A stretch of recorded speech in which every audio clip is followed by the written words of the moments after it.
Samantala, isa pang petisyon ang inihain ngayong araw sa Commission on Elections o COMELEC na naglalayong idiskwalipika si Senator Grace Poe sa pagkandidato bilang Pangulo ng Bansa sa 2016 elections. Ito ang balita ni Victor Cosare. 4 na petisyon na ang nakahain sa Commission on Elections upang pigilan si Senator Grace Poe na kumandidato bilang Pangulo ng Pilipinas. Ang pinakahuling petisyon ay inihain kanina ni former UE College of Law Dean Amado Valdez. Sa petition to deny due course ni Valdez laban kay Poe, nakasaad na hindi kwalipikadong tumakbong presidente si Poe dahil hindi ito natural-born Filipino at kulang din ang senadora sa residency requirement.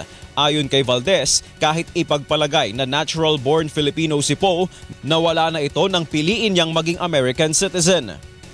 Even if she proves na natural-born citizen siya by birth, nawala na yon. Kasi nung ini-reacquire niya noong October 18, hindi naman siya naging single Filipino citizen. Dual ang citizenship niya eh. Kaya hindi siya pwede maging natural born status. Ang natural born status, kailangan isa lang ang citizenship mo. Filipino ka lang. She was only a repatriated Filipino citizen under Republic Act 9225. Ano ngayon ang citizenship nung tao na dating naging natural born dati na naging foreigner at kukuhanin muli? Sabi po ng 9225, natural born Filipino. Ayon pa kay Valdez, kulang si Poe sa 10-year residency requirement dahil hindi maaaring isama sa bilang ang paninirahan niya sa Pilipinas bago ang July 18, 2006 kung kailan niya ni-reacquire ang kanyang Philippine citizenship.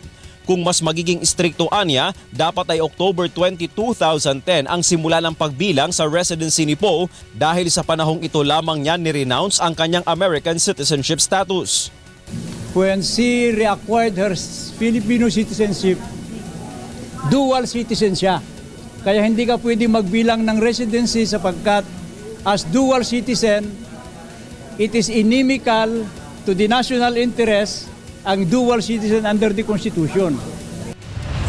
Ngunit ayon sa abogado ni Poe, dalawa lang ang hinihinging kwalifikasyon sa batas sa pag-establish ng residency. Ang pisikal na presensya sa isang lugar o di kaya ay ang pagpapakita ng intensyon na permanenteng maninirahan sa Pilipinas. In the case of Senator Grace Poe, as early as 2005, pagkamatay po ng kanyang tatay, umalis po siya sa Pilipinas, pumunta sa Amerika. After several months, bumalik po siya sa Pilipinas at dito po to establish permanency of domicile in the Philippines. Bukod sa pagbaliwala ng COMELEC sa Certificate of Candidacy, kasama rin sa petisyon ni Valdez ang kahilingan na i-disqualify si Poe sa pagtakbo sa anumang elective position na nangangailangan ng natural-born Filipino status. Victor Cosare, UNTV News, Worldwide.